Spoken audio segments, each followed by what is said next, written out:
మీకు చింతపండు నవీన్ పేరుని కాస్త తీన్మార్ మల్లన్నగా కొంతమంది జీవితాల్లో నల్గొండ జిల్లాకి సంబంధించి ఎమ్మెల్సీ ఎలక్షన్స్ టైంలో పదే పదే కోమటిరెడ్డి బ్రదర్స్ క్యాంపెయిన్కి సపోర్ట్ చేయాల్సి వస్తుందని దేశం విడిచి వెళ్ళిపోయారు. నా ఎలక్షన్లో నాకు సపోర్ట్ చేయకపోగా నల్గొండ అంటే మాది, మేమంటే నల్గొండ అని చెప్తారు కదా వాళ్ళు. సాధ్యమేనా? కోమటిరెడ్డి బ్రదర్స్ కోమటిరెడ్డి వెంకటరెడ్డి గారు నీ ఓటు నాకు వద్దని చెప్తున్నా, బీసీల ఓట్లు నువ్వు వద్దని చెప్పాయా చూద్దాం. తొందరలో రేవంత్ రెడ్డి గారు కూడా మారుతారని వార్తలు. అసలు మొట్టమొదటి మహిళా ముఖ్యమంత్రి విజయశాంతి గారు ఎందుకు కాకూడదు చెప్పండి ఈ తెలంగాణ రాష్ట్రానికి? ఇప్పుడు రేవంత్ రెడ్డి గారిని తీసేసి పదే పదే మీరు విమర్శిస్తున్నారు. ప్రూవ్ చేయలేకపోయారు తీన్మార్ మల్లన్న, అలిగేషన్స్ చేస్తూ ఉన్నారు. లైవ్ లో ప్రూవ్ చేస్తా. 2 పేపర్లలో వేరియేషన్. హాయ్, హలో, నమస్తే, welcome to Cube TV network. This is your Sravani, journalist. మన ప్రజాస్వామ్యం చాలా అందమైంది, చాలా గొప్పది. మనకి కళ్ళ ముందు కనిపించే ఉదాహరణలు ఎన్నెన్నో. ఒక చాయ్ వాలా దేశ ప్రధాని అయినట్లు, లోకల్ బాడీ ఎన్నికల్లో గెలిచి సేవ చేసిన వ్యక్తి రాష్ట్రానికి ముఖ్యమంత్రి అయినట్టు, ఉద్యమ పార్టీ ద్వారా ఎదిగిన వ్యక్తి 2 సార్లు రాష్ట్రానికి సీఎంగా చేసిన వ్యక్తిగా కనిపిస్తున్నారు. అదే కోవలో మరొక వ్యక్తి అద్భుతంగా తన పొలిటికల్ కెరియర్ని మలుచుకుంటూ ముందుకెళ్తూ ఉన్నారు. ఆయన ఏం చేసిన ఒక సంచలనంగా వార్తల్లో నిలుస్తూ ఉన్నారు. ఆయన ఏం మాట్లాడిన ఒక సంచలనమే అవుతుంది. ప్రశ్నిస్తూ నా పొజిషన్లో ఒకప్పుడు కూర్చున్న వ్యక్తి, ఒక జర్నలిస్ట్గా కెరియర్ని స్టార్ట్ చేసిన వ్యక్తి రాష్ట్రంలో ప్రశ్నిస్తూ ఉన్న పార్టీ ద్వారానే అవకాశం తీసుకొని చట్టసభల్లోకి అడుగుపెట్టి ఎమ్మెల్సీగా కొనసాగిస్తూ ఆ ప్రశ్నిస్తూనే మరొక సంచలనానికి తెరతీస్తూ పార్టీ నుంచి సస్పెండ్ అయ్యారు. ఇదంతా నేను చెప్తూ ఉన్నప్పుడు మీ అందరికీ అర్థమై ఉంటుంది. ఆయన ఎవరో కాదు, చింతపండు నవీన్ అలియాస్ తీన్మార్ మల్లన్నగా మనందరికీ సుపరిచితమైన ఒక వైబ్రెంట్ పర్సనాలిటీ మన ముందున్నారు. అన్న నమస్తే, బాగున్నారా? నాకు తెలిసి ఈ ఎల్ఈడి దగ్గర ఇక్కడే కదా మీరు ఎన్ని ఏళ్ల క్రితం స్టార్ట్ చేశారు ఈ జర్నీ? 7-8 సంవత్సరాలు, 9 years అయిందా? అట్లా అయింది. అప్పుడు ఈ స్క్రీన్ లేనప్పుడు అది న్యూస్ పేపర్స్ జస్ట్ ఇక్కడ పేస్ట్ చేసి చదివేవాళ్ళు కదా. ఒక తీగ లాంటిది ఉండేది, దానికి క్లిప్పులు పెట్టి అంటే ఇంకా వేరే ఆప్షన్ లేదు కదా. అంటే ఆ పేపర్ నిలబడాలని, ఆ పేపర్ చదవడానికి అనుకూలంగా ఉండాలని అదొక తీగ లాంటిది కట్టి దానికి న్యూస్ పేపర్లు క్లిప్స్ పెట్టి అట్లా ఈ జరిగిన చెప్పేది. అది నాకు ఇక్కడ అదే అనిపించింది రాగానే ఈ సెటప్ ఇదంతా చూసి. అసలు ఎమ్మెల్సీ తీన్మార్ మల్లన్న, అసలు తీన్మార్ మల్లన్న ప్రస్థానమే ఇది కదా అని చెప్పి అడగాలని ఈ క్వశ్చన్ అడుగుతూ ఉన్నాను. కరెక్ట్, అది ఆ రోజుల్లో ఉన్నటువంటి సౌకర్యం అది. ఆ తర్వాత ఒక స్క్రీన్ మీద కూడా ఈ ప్రయోగం చేయొచ్చు అని మళ్ళీ మేమే చేసినాం. అది అంటే ఇప్పుడు దాదాపు అందరి దగ్గర ఈ స్క్రీన్లు ఇవన్నీ అయిపోయినాయి అనుకో. కాకపోతే ఏంటంటే అప్పుడు మేము స్టార్ట్ చేసింది ఏదో బిజినెస్ కోసం ఒకటి అనేది కాదు, ఒక కాజ్ కోసం స్టార్ట్ చేసినాం. అది అంటే మాలో ఉన్నటువంటి ఆవేదన ఎట్లా బయట పెట్టానో అర్థం కాక ఫస్ట్ ఫేస్బుక్ లో లైవ్, ఆ తర్వాత ఇట్లా యూట్యూబ్ లో చేయన్నట అంటే మళ్ళీ యూట్యూబ్కి వచ్చినాం. యూట్యూబ్ లో అప్పటి వరకు ఏమున్నా సాంగ్స్, ఎంటర్టైన్మెంట్ కార్యక్రమాలు ఉండేది. అంటే ఈ స్థాయిలో న్యూస్ కోసం యూట్యూబ్ ను వాడొచ్చు అనేది బహుశా మేము కొంత ఎక్కువనే ఎఫర్ట్ పెట్టినాం దాని మీద. ఆ ఇంపాక్ట్ చూస్తా ఉన్నాం. ఇవాళ TV9 లో న్యూస్ వేసిన తర్వాత ఆ న్యూస్ తెచ్చి యూట్యూబ్ లో పెట్టిన తర్వాతే వార్త అవుతుంది. అది అంటే అటువంటి ఫేస్ అందరికి ఈజీగా దొరకడంతో ఇప్పుడు కొన్ని 100,000 ఛానల్స్ వచ్చినాయి, అంటే ఆ యూట్యూబ్ ఛానల్స్ వచ్చినాయి. దాంట్లో మేము దీంట్లోకి ఎంటర్గా అయ్యే రోజు అంటే ప్రజలకు మేము ఏం చెప్పాలనుకున్నాము, మా వ్యూస్ పెంచాలనుకోలే, పర్సెప్షన్ ఇవ్వాలని మేము మా ఆవేదన చెప్పాలనుకున్నాము. ఆ ఆవేదన చెప్పడానికి ఒక వేదిక కావాలనుకున్నాము. అట్లా మల్టిపుల్ ప్లాట్ఫామ్స్ మీద ట్రై చేసినాం. యూట్యూబ్ బెటర్ అనిపించింది, ఇటు యూట్యూబ్ వైపు వచ్చినాం. యూట్యూబ్ లో స్థిరపడ్డాం. ఇప్పుడు మేము యూట్యూబ్ వాసులం. యూట్యూబ్ వాసులు మీ అడుగుజాడల్లో ఎంతో మంది ఎన్నెన్నో రకాల వార్తలతోని ఈ యూట్యూబ్ వేదికగా సేవలు చేస్తూ ఉన్నారు. బట్ మీకు చింతపండు నవీన్ పేరుని కాస్త తీన్మార్ మల్లన్నగా స్క్రీన్ వరకు ఓకే, బట్ ఇప్పటికీ కూడా అలాగే పిలుస్తూ ఉన్నారు. దాన్ని ఎలా యాక్సెప్ట్ చేస్తున్నారు? అంటే మీకు అది ఇష్టమా? ఆ పేరు కంటే ఇదే కంటిన్యూ అవుతే బాగుంది, రైజ్ అవుతుంది నేమ్తో నా కెరీర్ అనిపించిందా? అంటే ఎప్పుడైనా పేర్లు రైజింగ్ను సృష్టించవు, సింహం అని ఒక బలహీనునికి పేరు పెడితే సింహం కాలేడు. రెండో అంశం ఏంటంటే కొంతమంది జీవితాల్లో కొన్ని అనూహ్యమైనటువంటి మార్పులు వస్తాయి. సపోజ్ గద్దర్ గారు ఉన్నారు, ఆయన ఒరిజినల్ పేరు విఠలరావు. మందకృష్ణ మాదిక్ గారు ఉన్నారు, ఆయన ఒరిజినల్ పేరు మంద ఎలియా. వాళ్ళు చేస్తున్నటువంటి పోరాటంలో ఆ పరంపరలో ఎక్కడో ఓ చోట ప్రజల మనిషిగా యాడ్ అయినప్పుడు ఇటువంటి గుర్తింపులు సహజంగా దొరుకుతూ ఉంటాయి. నాకు వచ్చింది, నేను V6 ఛానల్లో చేసినటువంటి ప్రోగ్రాం ద్వారా తీన్మార్ మల్లన్న అనేటువంటి ఒక పేరు అక్కడి నుంచి వచ్చింది. ఆ పేరునే నేను నా నిజ జీవితంలో కూడా తీసుకురావడం జరిగింది. ఇప్పుడు నా ఓటర్ ఐడి కార్డు కూడా తీన్మార్ మల్లన్న అనే ఉంటుంది. అంటే గజిట్లో నా వివరాలు మార్పించుకున్నాను. అంటే నాకు కంఫర్ట్గా ఉన్నటువంటి పేరును నేను తీసుకున్నాను. నవీన్ కుమార్ అనేది మోడర్న్గా ఉండొచ్చు, కానీ ప్రజలతో కనెక్ట్ అయినటువంటి పేరు ఇది. కాబట్టి నేను దీని వైపు వచ్చిన. ఓకే, యాక్చువల్గా V6 నుంచి చాలా మంది మంచి లైఫ్ని తీసుకొని బయటకు వచ్చారు కదన్నా. మీరు ఆ ప్రోగ్రామ్ చేసినప్పుడు ఈ పేరు మీరే క్రియేట్ చేసుకున్నారా, ఎవరైనా సజెస్ట్ చేశారా? లేదు, యాక్చువల్గా నేను ఆ తీన్మార్ వార్తలు మేము డిజైన్ చేసినటువంటి క్రమంలో యాక్చువల్గా మా Ankam Ravi sir, Ankam Ravi sir is a great personality. ఆయన నేను అప్పుడు V6 న్యూస్ వార్తలు అవన్నీ రాసి ఆయన సజెషన్స్తో అవన్నీ సెటప్ చేసేది. అయితే సడన్గా నాకు ఒక ముసలాయన క్యారెక్టర్ కట్టించిండు ఆయన కట్టించి ఆ తర్వాత ఆయన అరే ఈ క్యారెక్టర్కు పేరు ఉండాలిరా నవీన్ అన్నదంటే మా తాత పేరు పెట్టుకుందామని నేనున్నా. ఏం పేరు అంటే పోచాను. అది కాదు, నా ఇంటి ముంగట మల్లయ్య అని ఉంటాడు, ఆ పేరు పెడతా అని ఆయన పెట్టిన పేరు. రవి గారు పెట్టారు, రవి సార్ పెట్టినటువంటి పేరు తీన్మార్ మల్లన్న అనేది. సో అది నిలబడ్డ. 2 తెలుగు రాష్ట్రాలే కాదు, జాతీయ స్థాయిలో మీ పేరుని మారుమోగిస్తుందని ఆ రోజు మీరు ఊహించకపోతే, అల్ ఖైదా అటువంటి కాడ కాకుండా ప్రజాస్వామ్యం కాకుండా కాబట్టి కొంత మంచిగానే అనిపిస్తుంది. ఇలా అంటే ఒక్కసారి వెనక్కి తిరిగి చూసుకుంటే మీ జర్నీని, ప్రశ్నించే స్థాయి నుంచి ప్రశ్నలకి సమాధానాలు చెప్పే స్థాయికి ఎదిగిన ఈ తీరు మీకు ఏమనిపిస్తుంది? వాస్తవానికి ఈ రాజకీయాలు ఏవి నా జీవితంలోకి ఎంటర్ అయితే నేను ఊహించలేదు. మోర్ ఓవర్ ఏంటంటే నేను ఒక మంచి జర్నలిస్ట్గా ఉండాలనుకున్నా. అనుకోని కారణాల ద్వారా అనూహ్యంగా ఇటువైపు రావడం జరిగింది.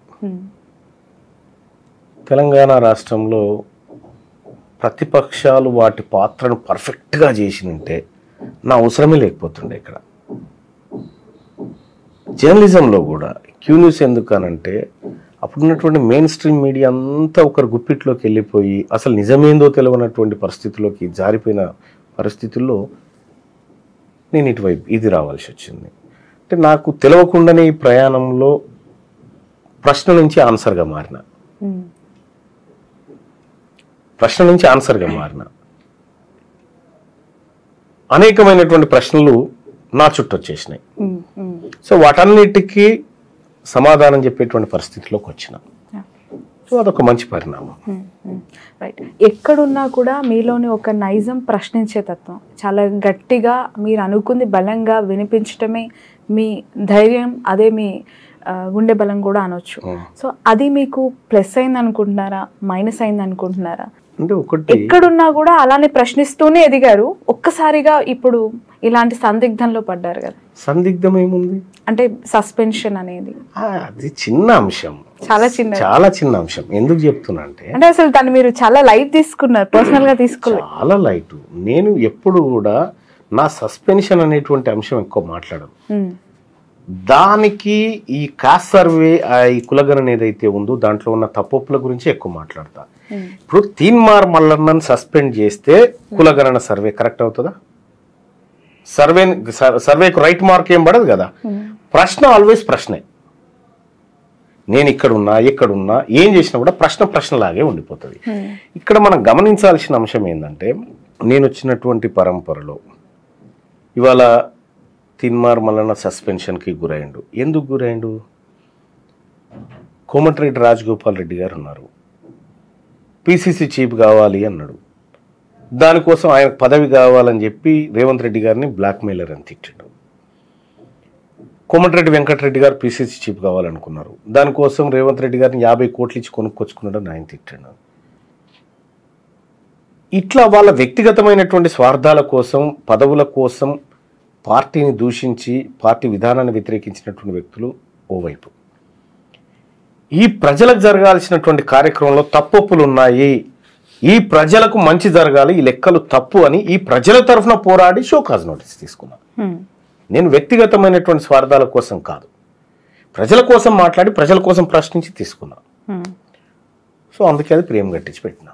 మీ క్యాబిన్ ఎదురుగా ఉంది అదే కదా, ఐ విల్ షో యూ. చాలా నీట్ గా ప్రెస్ మీట్ లో చెప్పారు తీర్మార్ మల్లన్న గారు, నేను దాచిపెట్టుకుంటాను, నిజంగానే దాచిపెట్టి చాలా భద్రంగా, ఇంత కూడా దానికి దుమ్ము పట్టకుండా మెయింటైన్ చేస్తూ ఉన్నారు.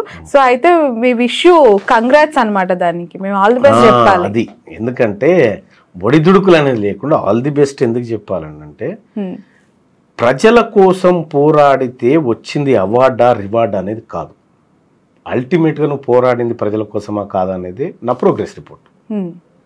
సో వాళ్ళు ఇచ్చినటువంటి షోకాజ్ నోటీస్కు ఎంత వ్యాలిడిటీ ఉంది, ఎంత సార్థకత ఉంది, ఎంత దాంట్లో నిజమెంత అనేది పక్కకు పెట్టండి, కానీ నేను పోతున్న క్రమం కరెక్టే అనేది దాని ద్వారా నేను గుర్తించిన. బీఆర్ఎస్ 10 ఏళ్ల పరిపాలనలో తీర్మార్ మల్లన్న వాళ్ళని వ్యతిరేకించిన తీరు, ప్రతిపక్షం కంటే ఎక్కువగా ప్రధాన ప్రతిపక్షం మీరు అయిపోయారు క్యూ న్యూస్ ద్వారా.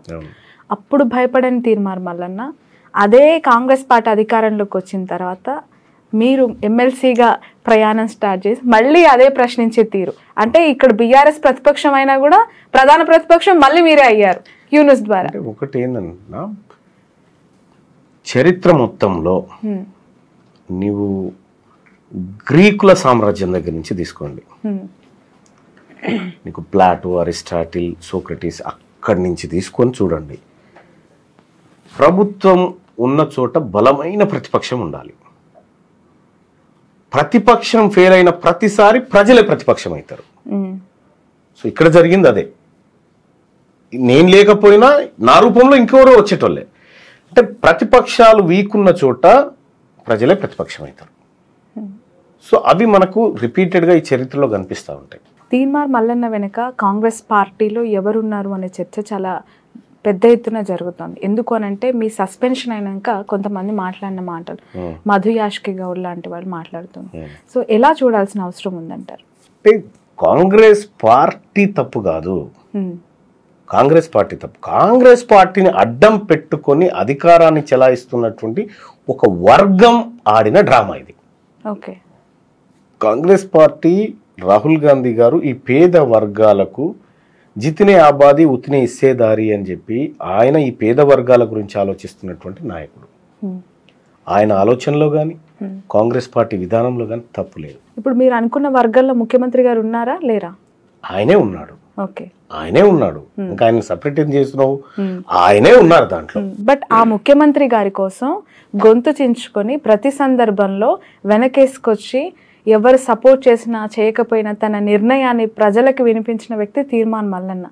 ఈ ఎంటైర్ ఇష్యూలో ఎందుకు మిమ్మల్ని ప్రొటెక్ట్ చేసుకోలేకపోయారు? ఎందుకు మిమ్మల్ని సేవ్ చేసుకోలేదు? ఆయన ప్రొటెక్ట్ చేసేది ఏముంది? అంటే ఆయన ఏమన్నా బలవంతుడా, లేకపోతే ఏది 10 తలలు ఉన్నటువంటి ఏమన్నా, ఆయన పానమే సరిగా లేక పదవి ఉంటుందా పోతుందా లేదా ఆయన భయంలో ఆయన నన్ను ప్రొటెక్ట్ చేసేది ఏముంది? ఆయన ప్రొటెక్షన్ కోసం ఎవడన్నా ఎదురు చూస్తా ఉండా? విషయం ఏంటంటే, తీన్మార్ మల్లన్న రేవంత్ రెడ్డి గారు సీఎం కావడం కోసం ఎప్పుడు ప్రచారం చేయలే, కాంగ్రెస్ పార్టీ అధికారంలోకి రావాలని కోరుకున్నాను. ఎందుకంటే కాంగ్రెస్ పార్టీ అధికారంలోకి వస్తే ఈ సెన్సస్ చేస్తుంది, 42% రిజర్వేషన్ ఇస్తుంది అనేది బలమైన నమ్మకం మాలో ఉండే. అంటే మీరు ప్రొటెక్ట్ చేయలేదని ఇప్పుడు చెప్తున్నారు. కాంగ్రెస్ పార్టీ అధికారంలోకి రావాలనుకున్నా కూడా చాలా మంది ఆ పొజిషన్కి పోటీ పడ్డారు. మేమే అంటే మేమే అని ఉత్తమ్ గారు, కోమటిరెడ్డి బ్రదర్స్ అవ్వచ్చు, పొంగులేటి శ్రీని, ఇప్పటికీ కూడా ప్రయత్నాలు జరుగుతున్నాయి, ఆ విషయం మీకు తెలుసు. బట్ ఆ సందర్భంలో ఆ వార్తలు బయటకు వస్తే దాన్ని కట్ చేసుకుంటూ అట్లీస్ట్ వెళ్ళగలిగారు, మీరు అడ్డుకట్ట వేయగలిగారు కదా మీ న్యూస్ ద్వారా. లేదు అట్లానే ఏమీ లేదు. కాకపోతే ఏంటంటే మాకు అల్టిమేట్గా మా గోల్ ఏంది, 42% రిజర్వేషన్ క్యాస్ట్ సెన్సస్. ఇది మా కార్యక్రమం. అది ఎవరు చేస్తారు, ఎక్కడి నుంచి చేస్తే బెటరు అంటే, వాస్తవానికి ఒక బలహీనుడైనటువంటి వ్యక్తే భయపడుతూ ఇది చేయగలుగుతాడు అని కొంత ఆలోచించడం జరిగింది. అంతేగాని పూర్తి స్థాయిలో విషయం ఏంటంటే ఇప్పుడున్నటువంటి అందరికంటే అత్యంత బలహీనంగా ఇప్పుడున్నటువంటి ముఖ్యమంత్రి ఉంటారు. ఆయనకు అభద్రత భావమా ఇంకోట పక్కకు పెడితే కొద్దిగా బలహీనంగా ఉంటాడు. అంతో ఇంతో అధిష్టానం చెప్తే వినాల్సినటువంటి పరిస్థితి, తోకలు జాడించడానికి ఉండదు. సో కాబట్టి అతను అయినాడు, ఎమ్మెల్యేలు ఎన్నుకున్నారు, ఆయన సీఎం అయినాడు. ఇంతవరకు ఎదిగిన మీకు మీ పక్కా బ్యాక్గ్రౌండ్ అంటే వీళ్ళే నా సపోర్ట్ సిస్టమ్, నా వెన్నుముక్క అనుకునేది ఎవరు? బీసీలు, బీసీ ప్రజలు. ఓకే, బీసీ ప్రజలు. ఈ తెలంగాణ రాష్ట్రంలో ఉన్నటువంటి 2 కోట్ల మంది బీసీలు మా కోసం మాట్లాడుతున్న మల్లన్న వెనకాల ఉన్నారని నేను అనుకుంటున్నాను. ఓకే, గతంలో ఈ బీసీ నినాదంతో అనేక పార్టీల ప్రచారాలు చూసాం. మొన్న బీజేపీ కూడా బీసీ నినాదంతో ముందుకెళ్ళింది. బీసీలకు పెద్దపీట వేస్తామంటూ బీఆర్ఎస్ కూడా చెప్తూ ఉంటుంది. కవిత గారి అజిటేషన్స్ మనం చూస్తున్నాం, ధర్నాలు, రాస్తారోకులు. ఆఫ్ కోర్స్ కృష్ణయ్య గారు కూడా బీసీ నినాదంతోనే తెలుగు రాష్ట్రాల సుపరిచితులు. ఆయన కెరియర్ మనం చూస్తున్నాం. ఆల్ ఆఫ్ సడన్ గా తీన్మార్ మల్లన్నకి ఇంత ఉధృతంగా, ఇంత తీవ్రంగా బీసీ నినాదంని ముందుకు తీసుకెళ్ళాలి, వీళ్ళకి అన్యాయం జరుగుతుంది, వీళ్ళకి చట్టసభల్లో మంచి పొజిషన్ ఉండాలి అని చెప్పి ఎందుకు గర్జించాల్సిన సమయం వచ్చింది ఇప్పుడు? అంటే ఒకటి, తెలంగాణ రాష్ట్రంలో బీసీలకు జరుగుతున్నటువంటి అన్యాయం ఇది ఒక విడిపోయిన రాష్ట్రంలోనే కాదు, ఉమ్మడి రాష్ట్రం నుంచి కూడా జరిగింది. ఉమ్మడి రాష్ట్రము ఉన్నప్పుడు కూడా నేను అనేక కార్యక్రమాల్లో బీసీ ఉద్యమాల్లో పాల్గొన్నా. ఉదాహరణకు నిర్మల్ జిల్లా భైంసాలో, అది 2010-11 ఆ టైంలో పెట్టిన మీటింగ్లో నేను బీసీలకు ఏం జరుగుతుంది అనేది అక్కడ చెప్పిన. వచ్చే తెలంగాణ రాష్ట్రంలో బీసీలకు కాదు అది వచ్చేది, అది అప్పర్ క్యాస్ట్కి వస్తున్నది అని చెప్పి ఆ రోజు చెప్పడం జరిగింది. వచ్చిన తర్వాత కూడా ఇది ఈ రోజుది కాదు పోరాటం. నాకంటే ముందు అనేక మంది మహనీయులు ఈ బీసీల కోసం పోరాటం చేశారు. బెల్లి లలిత, ఒక యాదవ బిడ్డ, ఈ జాతుల కోసం పోరాటం చేసింది. మారోజు వీరన్న ఈ జాతుల కోసం పోరాటం చేసిండు. ఎర్ర సత్యమన్న ఈ జాతుల కోసం పోరాటం చేసిండు. అలాగే కోనపురి సాంబశివుడు ఈ జాతుల కోసం పోరాటం చేసిండు. జయశంకర్ సార్ ఈ జాతుల కోసం, ఆ తర్వాత కొండాలక్ష్మణ్ బాపూజీ, బొమ్మ ధర్మభిక్షం, వీళ్ళందరూ కూడా ఏదో ఒక ప్రయత్నం వాళ్ళ తరఫున చేసుకుంటూ వస్తూనే ఉన్నారు. పుంజాల శివశంకర్ గారు, అరుగుల రాజారాం గారు, ఇట్లా వీళ్ళందరూ కూడా ఏదో రకంగా ప్రయత్నం చేసుకుంటూ వస్తున్నారు. అయితే అప్పుడు వాళ్ళు చేసినటువంటి పోరాటంలో ఇన్ని ఫెసిలిటీస్ వాళ్ళ చుట్టూ లేవు. ఇన్ని ఫెసిలిటీస్ వాళ్ళ చుట్టూ లేవు. అంటే ఇంత సమర్థవంతంగా మీడియాను, సోషల్ మీడియాను వాడేటువంటి పరిస్థితులు అప్పుడు లేవు. కానీ ఇవాళ మనం వేసినటువంటి వార్త అవునా కాదా అని 5 సెకండ్లలో చెక్ చేసుకోవచ్చు. మనం వేసినటువంటి వార్తలో నిజమెంత అనేది. సో ఇటువంటి టెక్నాలజీ వచ్చినప్పుడు సహజంగానే మనం చెప్పేటువంటి మాటకి, బలమైన నిజానికి విస్తృతమైనటువంటి ప్రచారం దొరుకుతుంది. ఆ ప్రచారం చుట్టూ సమూహాలు వచ్చేస్తాయి. ఉద్యమం అంటే ఒకే పదాన్ని ఎక్కువ మంది ఎక్కువ చోట్ల మాట్లాడుకోవడం. ఒకే పదాన్ని ఎక్కువ మంది ఎక్కువ చోట్ల మాట్లాడుకోవడం ఉద్యమం. ఇవాళ తెలంగాణలో బీసీల గురించి ఎక్కువ చోట్ల ఎక్కువ మంది మాట్లాడుతున్నారు కాబట్టి ఎక్కడో ఉన్న మీరు ఇక్కడికి వచ్చి నేను ఇంటర్వ్యూ చేస్తున్నారు. తీన్మార్ మల్లన్న ఇంతకుముందు పార్టీల సపోర్టు, కోదండరామ్ గారితో ఆ పార్టీలో ప్రయాణం, తర్వాత బీజేపీలో, తర్వాత కాంగ్రెస్లో ఎక్కడ ఇమడలేరు, సఫికేషన్ క్యారెక్టరు అనేది మీ పైన ఒక స్టేట్మెంట్. అంటే ఫస్ట్ ఆఫ్ ఆల్ నేను కోదండరామ్ పార్టీలో లేను ఎప్పుడు కూడా.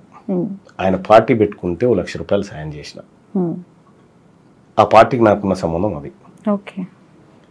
రెండోది, నేను కాంగ్రెస్ పార్టీలో జాయిన్ అయ్యి బీజేపీకి పోయి కాంగ్రెస్కి వచ్చిన. ఇది నా రాజకీయ పార్టీల మాట.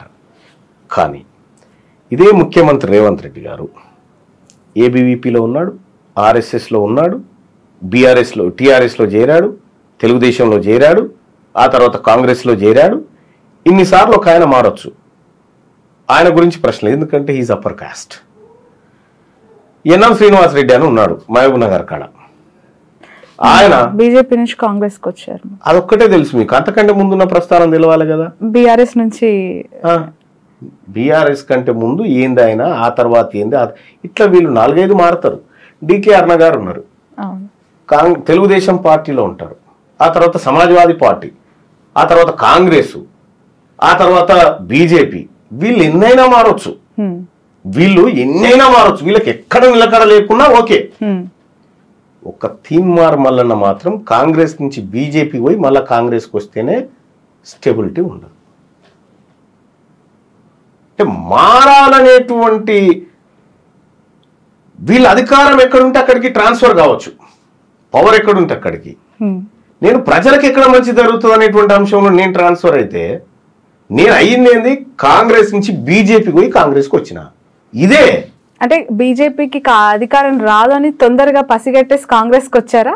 లేదు, నేను జైల్లో ఉన్నప్పుడు నా కుటుంబం బీజేపీలోకి మల్లన్న వెళ్తాడని వాళ్ళకి ఏదో హామీ ఇచ్చినారు. ఓకే, ఇస్తే ఆ హామీ మాట నిలబెట్టుకోవడం కోసం పోయి మళ్ళీ వాళ్ళకి చెప్పినా ఇది నాకు సూట్ అయ్యేది కాదని బయటకు వచ్చేసిన.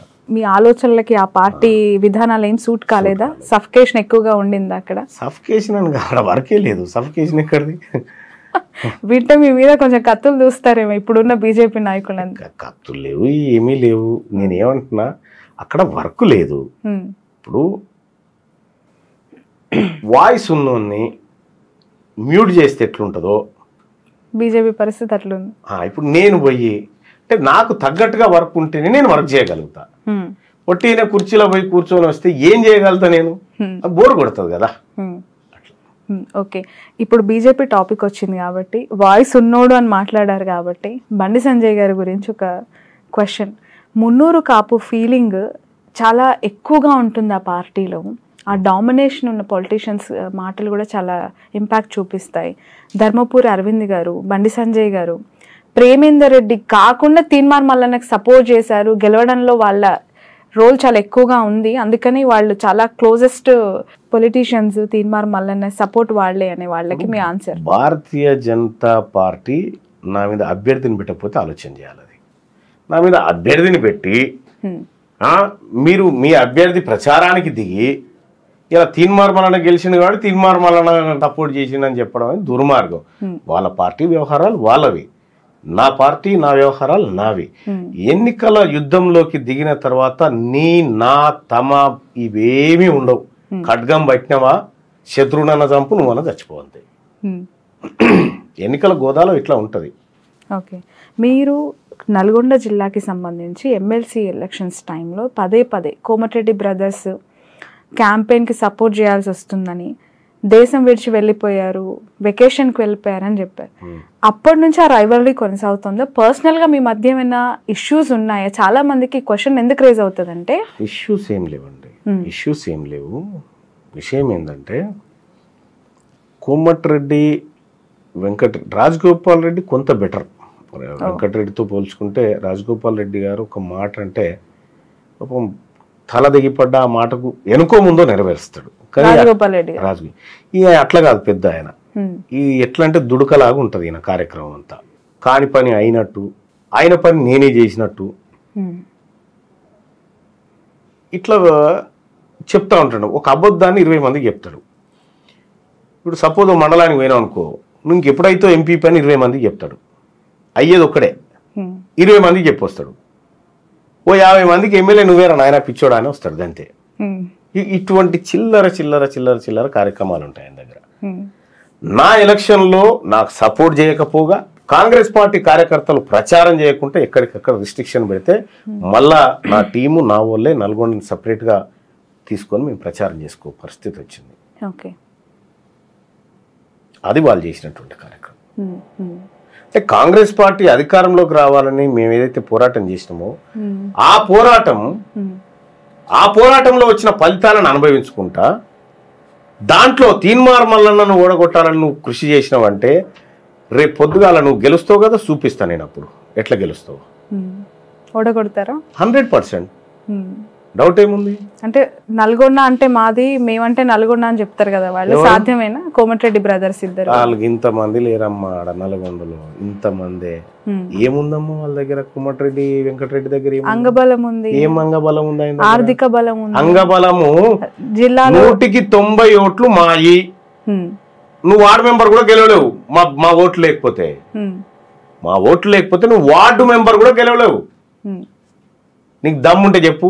కోమటిరెడ్డి వెంకటరెడ్డి గారు నీ ఓటు నాకు వద్దని చెప్తున్నా, బీసీల ఓట్లు నువ్వు వద్దని చెప్పాయా చూద్దాం. ఓసీ కమ్యూనిటీస్ పైన ఇలా రెచ్చగొట్టి మాట్లాడడం ఇష్యూస్ని లేవనెత్తుతుంది, వాళ్ళ మధ్యలో వైషమ్యాలను రాజేస్తూ ఉన్నారు తీన్మార్ మల్లన్న అని చెప్పి మాట్లాడుతున్నారు. ఇది కరెక్టేనా? ఎందుకు అని అంటే ఒక సామాజిక వర్గాల పైన కొంత ఎమోషనల్ అటాచ్మెంట్ ఉంటుంది, ఆ రైవల్రీ అనేది స్టార్ట్ అవుతే అది మంచి పరిణామం కాదు సమాజానికి అనే వాళ్ళకి మీ ఆన్సర్ ఏంటి? ప్రేమ ఆప్యాయత అనేది ఇచ్చిపుచ్చుకునే దాంట్లో ఉంటుంది. నీ గెలుపు కోసం మేము కావాలి, కానీ మా ఓటమి నీకు కావాలి. ఈ వర్గాల నుంచి నాయకత్వం ఎదగాలని కోరుకోవడంలో నీకు ఇష్టం లేనప్పుడు ఈ వర్గాలతో నీకు సోపతి ఏంది? ఇంకా ఎందుకు మీ మంచిని ఆకాంక్షించాలి? ఈ వర్గాల నుంచి బీసీలు 162% ఉన్నటువంటి బీసీలు ఇవాళ 19 మంది ఉంటారు. పిడికేడు మంది లేని మీరు 43 మంది ఉంటారు అసెంబ్లీలో. 1952 నుంచి 2024 వరకు బీసీ మహిళా ఎమ్మెల్యేలు ఎంతమందో తెలుసా? 8 మంది. ఆ 8 మందిలో కొండా సురేఖ 4 సార్లు. అప్పర్ కాస్ట్ ఓసీ మహిళలు ఎంతమంది తెలుసా? 85 మంది.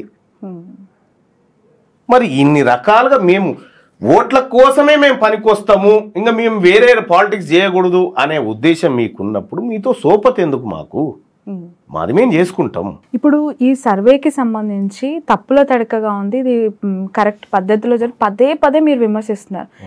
ఎట్లా అంటే ఏ రకంగా తప్పులు జరిగాయి అనేది ప్రూవ్ చేయలేకపోయారు తీన్మార్ మల్లన్న, అలిగేషన్స్ చేస్తూ ఉన్నారు అని మాట్లాడుతూ ఉన్న వాళ్ళకి మీ ఆన్సర్ ఏంటి? ఈ స్క్రీన్ ఒకసారి ఆన్ చేద్దామా? ఓకే అంటే నేను చెప్తా ఇప్పుడే. తప్పకుండా ఇప్పుడు లైవ్ లో ప్రూవ్ చేస్తా తప్పకుండా సర్వే తప్పు అని. ఓకే, ఇప్పుడు మీరైనా ఒప్పుకొని తీరాలి సర్వే తప్పు అని. ఎందుకనంటే అధికార పార్టీ అసలు తప్పులు జరగలేదు, నిందలు వేస్తున్నారు అందరూ. ఇప్పుడు మీరు మాకు న్యాయదేవత. ఇప్పుడు అక్కడ ప్రభుత్వానికి ఇటు మాకు మధ్యలో మీరు యాజ్ అ జర్నలిస్ట్ ఓ జడ్జిగా ఇక్కడ కూర్చోండి. మీరు చెప్పినట్టు నేను వాదించిన దాంట్లో నిజం ఉంటేనే ఎస్ ఇది తప్పు సర్వే అని మీరు చెప్పండి. లేదు అంటే మల్లన్న గారు మీరే తప్పు చెప్పిరని చెప్పండి. ఓకే, ఇప్పుడు నిరూపించడానికి నేను సిద్ధంగా ఉన్నా. సో ఇంతకాలం బాహాటంగా తీన్మార్ మల్లన్న గారు చేస్తున్న ఎలిగేషన్స్ ని తను సవాల్ చేస్తూ ఉన్నారు. తను క్యూ న్యూస్ ద్వారా ఉదయమే గుడ్ మార్నింగ్ తెలంగాణ ద్వారా చూపించే ఈ ఎల్ఈడి స్క్రీన్ పైనే ఆ సర్వేలో జరిగిన అవకతవకలు ఏంటి, ఎలాంటి లోపాలు జరిగినాయి దాంట్లో అనేవి తను ప్రూవ్ చేస్తానని చెప్పి చూపిస్తానని కూడా చెప్తున్నారు. Let's we have to see that. ఒక్కసారి కెమెరామెన్. సో మనం క్వశ్చన్ అడిగినందుకు ఇమీడియట్గా హీ రియాక్టెడ్ ఫర్ దట్. ఎలా ప్రూవ్ చేయగలను నేను చూపిస్తాను అంటూ దాంట్లో జరిగిన లోపాలను కూడా మన ముందు పెడుతూ ఉన్నారు తీన్మార్ మల్లన్న గారు. ఒకసారి ఎక్స్ప్లెయిన్ చేస్తాను. ఫిబ్రవరి 2వ తారీఖు రోజు తెలంగాణ రాష్ట్ర ప్రభుత్వం ఈ సర్వేకి సంబంధించినటువంటి లెక్కల్ని మాట్లాడింది మీడియా ముందు. ఇందులో తెలంగాణ రాష్ట్రంలో జనాభా 3,54,77,554 మంది. వీళ్ళతో పాటు ఇంకొక 16 లక్షల మందిని మేము సర్వే చేయలేదని చెప్పారు. సో ఆ 16, 54 కలిపితే 3,77,554 మంది అవుతారు. అంటే తెలంగాణ జనాభా మొత్తం ఎంత అని చెప్పారంటే 3,70,00,000 అని చెప్పారు ఓవరాల్ గా. Okay right. ఇది గవర్నమెంట్ అఫీషియల్ గా ఈ గవర్నమెంట్ చెప్పింది తెలంగాణ. ఈ డాక్యుమెంట్ కూడా తెలంగాణ ప్రభుత్వం ఎమ్మెల్సీలకు ఎమ్మెల్యేలకు వీళ్ళందరికి ఇచ్చినటువంటిది ఈ డాక్యుమెంట్. ఏది? ఈ booklet Telangana socio economic outlook 2024. Okay, దీంట్లోనే క్లియర్ గా రాష్ట్ర ప్రభుత్వం అంటే మా సర్వే మేము చేసిన సర్వే తప్పని మా ప్రభుత్వం ఏం చెప్పింది. నేను కూడా చెప్పట్లేదు, అది వాళ్ళే. ఇంకా మీ ప్రభుత్వం కాదు ఇప్పుడు మరి. అంటే లేదు, ఇక్కడ ప్రభుత్వం అనేది టిఆర్ఎస్ కైనా బీజేపీకి అయినా ఎవరికైనా ముఖ్యమంత్రి రేవంత్ రెడ్డి గారే. So it's our government. ఇది మ్యాక్రో ఎకనామిక్ ట్రెండ్స్. సో ఇక్కడ ఇందులో రాష్ట్ర ప్రభుత్వం ఒక లెక్కను పెట్టింది. ఇది 2023-24 Telangana GSDP, gross state domestic product, GSDP అంటే తెలంగాణ రాష్ట్రంలో ఉన్నటువంటి సంపద. ఈ సంపదను ఈ తెలంగాణ రాష్ట్రంలో మేము పర్ క్యాపిటా అంటే తలసరి ఆదాయం.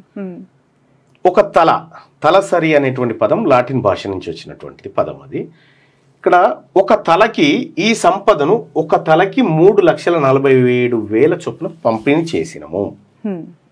చేయడం ద్వారా ఈ భారతదేశంలోనే పర్ క్యాపిటాలో తెలంగాణ నెంబర్ 1 అయిందని చెప్పినాం ఇక్కడ. సో ఇక్కడ 14,64,000 కోట్లను ఈ రాష్ట్రంలో ఉన్న ప్రతి తలకు 3,47,000 చొప్పున పంచినాము అని చెప్పి ఈ రాష్ట్ర ప్రభుత్వం చెప్పింది. ఇక్కడ మనం ఒకటి చూసుకుంటే క్యాల్కులేటర్ తీసుకుంటే 14,64,000 కోట్లు డివైడెడ్ బై 3,03,47 ఎంత వచ్చింది? తెలంగాణ జనాభా 4,21,00,000 వచ్చింది. తెలంగాణ జనాభా 4,21,00,000 ఉంది అని రాష్ట్ర ప్రభుత్వం ఈ పైన ఉన్నటువంటి ఫోటో చూసారు కదా, రేవంత్ రెడ్డి గారు, గౌరవ ముఖ్యమంత్రి రేవంత్ రెడ్డి గారు ప్లస్ బట్టి విక్రమార్క గారు, వాళ్ళిద్దరు కలిసి ఈ బుక్ నాకు ఇచ్చారు. ఎక్కడ? అసెంబ్లీలో అందరికి ఇచ్చిరు. ఇగో ఇది 2024లోనే. 2024లో మన డేటానే తెలంగాణ రాష్ట్ర జనాభా 4,24,00,000 మన డాక్యుమెంట్ చెప్తుంది.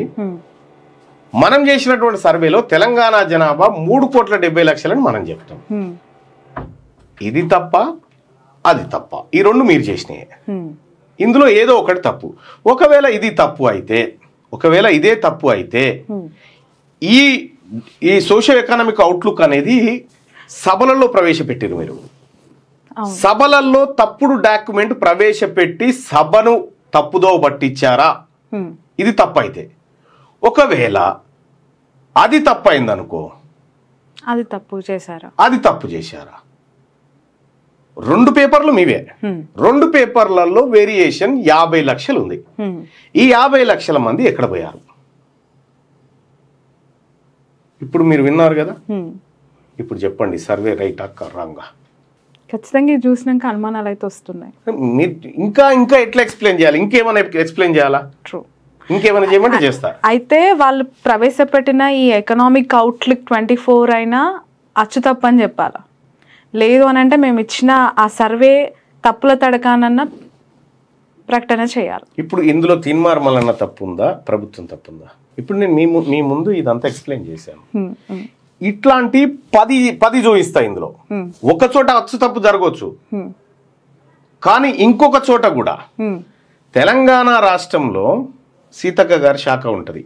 తెలంగాణ రాష్ట్రంలో 0 నుంచి 6 సంవత్సరాల వయసు ఉన్నటువంటి పిల్లలు 14 లక్షల చిల్లర ఉన్నారని చెప్పింది. అందులో ఇదే డాక్యుమెంట్ లో 1 నుంచి 10వ తరగతి వరకు చదువుతున్నటువంటి పిల్లలు 58 లక్షల మంది ఉన్నారని చెప్పింది. ఇదే డాక్యుమెంట్ లో inter first year second year చదువుతున్నటువంటి పిల్లలు 4 లక్షల పై చిలుకున్నారని చెప్పారు. వీళ్ళందరినీ కొడితే 78 లక్షల మంది. ఇదే డాక్యుమెంట్ లో 78 లక్షల మంది ఓటు హక్కు లేని పిల్లలు ఈ తెలంగాణ రాష్ట్రంలో ఉన్నారు. 78 లక్షలు. తెలంగాణ రాష్ట్రంలో 2024దే తీసుకుందాం. తెలంగాణ రాష్ట్రంలో మొత్తం ఉన్నటువంటి ఓట్ల సంఖ్య 3,32,16,348. వీటికి ఆ 78 గలు వీళ్ళు ఓటు 18 సంవత్సరాలు పైబడిన వాళ్ళు వీళ్ళు. 18 సంవత్సరాల లోపల ఉన్నటువంటి వాళ్ళు 78 లక్షలు. ఇంకా ఏం ప్రూఫ్ కావాలి మీకు? ఇంకా 20 ఆధారాలైనా నేను చూపిస్తా. 20 అయినా చూపిస్తా. ఇప్పుడు 2011లో చేసినటువంటి సెన్సస్ ఎవరు చేశారు? యూపీఏ గవర్నమెంట్ కాంగ్రెస్ పార్టీ సారథ్యంలో నేషనల్ వైడ్ గా సెన్సస్ చేసింది. 2011 సెన్సస్, 2011 జనాభా లెక్కలు తెలంగాణ ప్రాంతంలో మొత్తం హౌస్ హోల్డ్స్ 83,40,000. తెలంగాణలో జనాభా 3.50 కోట్లు. మరి ఇది తప్పనుకోగలరా? ఒకసారి ఇది చూడండి.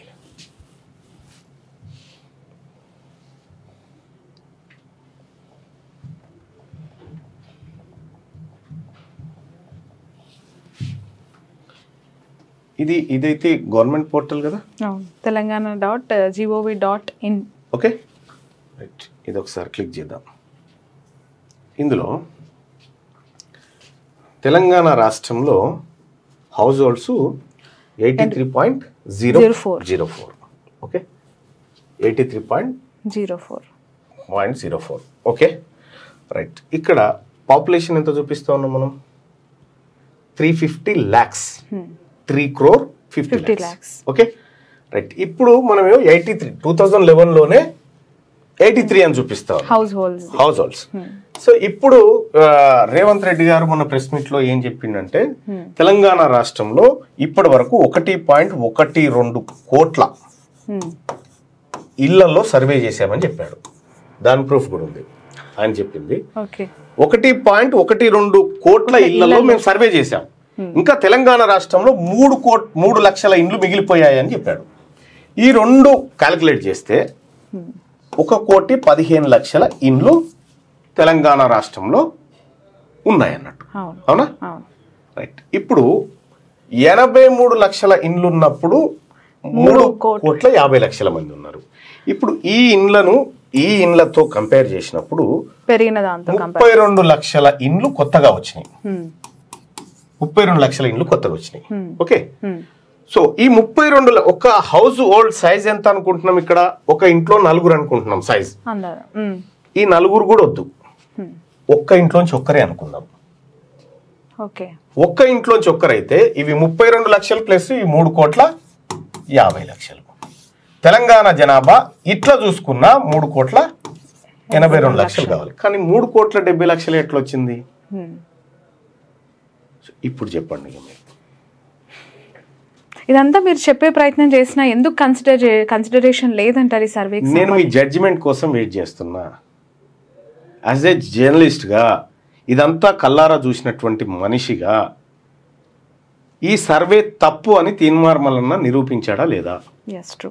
1 కాదు, 2 కాదు, 3 కాదు, ఇట్లా ఎన్ని ఉదాహరణలైనా మీరు చూపిస్తూ ఉన్నారు, మాకు లైవ్లో తెలియజేస్తూ ఉన్నారు. ఇప్పుడు ఇక్కడ మనం అర్థం చేసుకోవాల్సింది 2024లో ఇచ్చిన సోషియో ఎకనామిక్ అవుట్లుక్లో మన జనాభా 4,21,00,000 మంది అని మన డాక్యుమెంట్ చెప్తా ఉంది.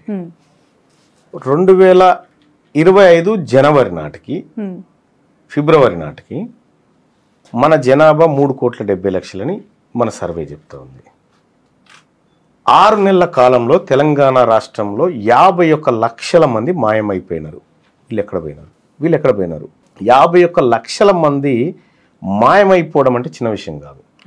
మన ఇళ్లలో ఒక వ్యక్తి కనిపించకుండా పోతేనే ఎంతో ఆందోళన చేస్తారు. కానీ 50 లక్షల మంది కనిపించకుండా ఎటుపోయినారు వీళ్ళు? ఏంటి కాంగ్రెస్ పార్టీ రియాక్షన్ ఏంటి?